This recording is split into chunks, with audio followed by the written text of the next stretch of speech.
বদরের ময়দানে এই পাশে কোরাইশ, এই পাশে মুসলমানেরা। বিশ্বনবী জালামি ভাষণ দিলেন, তোমরা দেখতে পাচ্ছ এটা বদরের ময়দান না, এটা আল্লাহর জান্নাত, ওই জান্নাতের দিকে ছোট।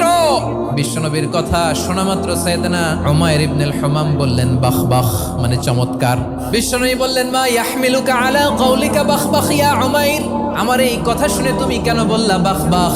ইয়া রাসূলুল্লাহ, আপনার এই কথা শুনে আমি বড্ড খুশি হয়েছি, আর আমি প্রত্যাশা করছি আমি যদি ওই জান্নাতের মালিক হতে পারি তাহলে কতই না ভালো হতো। সুবহানাল্লাহ বলেন। বিশ্বনবী বললেন উমাইর আনতা মিন আহলিহা, তুমি ওই জান্নাতের অধিবাসী, তুমি জান্নাতি। উমাইর চিন্তা করলেন আমি জান্নাতি, নবীর মুখ দিয়ে যখন বেরোইছে ওই জান্নাতে তো আমার ঢুকতেই হবে, কিন্তু হাতে 3টা খেজুর খেয়ে যদি জিহাদের ময়দানে যায় তাহলে জান্নাতে যেতে তো দেরি হয়ে যাবে।